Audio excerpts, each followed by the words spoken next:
एक किसान बहुत परेशान था। उसे अपने खेतों को सींचने के लिए पानी की जरूरत थी। इसलिए वह कई दिनों से अपनी जमीन के आसपास किसी कुएं की तलाश कर रहा था।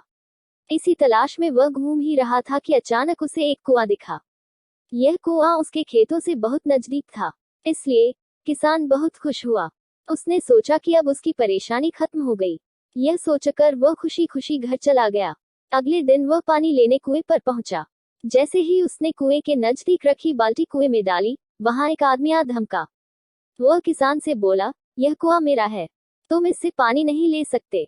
अगर तुम इस कुएं से पानी लेना चाहते हो तो तुम्हें इस कुएं को खरीदना होगा। यह बात सुनकर किसान कुछ देर रुका और फिर मन ही मन सोचने लगा कि अगर मैं इस कुएं को खरीद लूं तो मुझे कभी पानी की कमी नहीं होगी और न ही मुझे पानी के लिए इधर उधर भटकना पड़ेगा।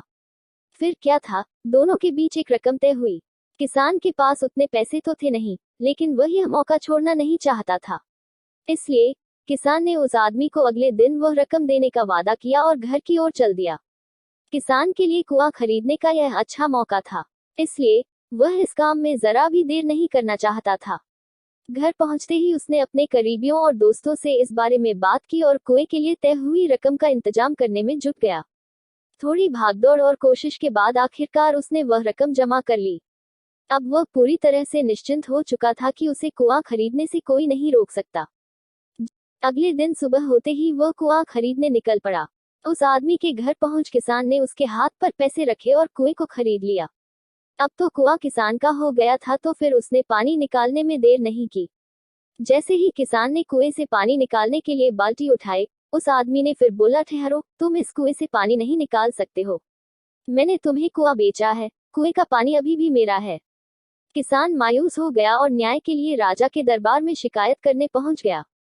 मालूम है उस राजा का नाम क्या था?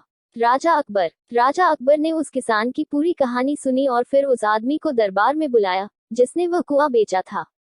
राजा का फरमान सुनते ही वह आदमी भागा भागा दरबार में हाजिर हो गया। राजा ने उससे पूछा, जब तुमने इस किसान को अपना कुआं बेच दिया तो फिर इसे पानी क्यों नहीं लेने दे रहे हो? आदमी बोला, महाराज, मैंने इसे केवल कुआं बेचा था, पानी नहीं। यह बात सुनकर राजा भी सोच में पड़ गए। उन्होंने कहा कि बात तो यह पते की कह रहा है, कुआं बेचा है, पानी तो नहीं। काफी देर सोचने के बाद जब इस समस्या को सुलझाने में वह नाकाम हो गए तो उन्होंने बीरबल को बुलाया। बलीबल बहुत ही बुद्धिमान था, इसलिए राजा अकबर किसी भी मामले पर फैसला लेने से पहले उसकी राय जरूर लेते थे। बीरबल ने एक बार फिर दोनों से उनकी समस्या पूछी। पूरी बात जानने के बाद बीरबल ने उस आदमी से कहा, ठीक है, तुमने कुआं बेचा, पानी नहीं।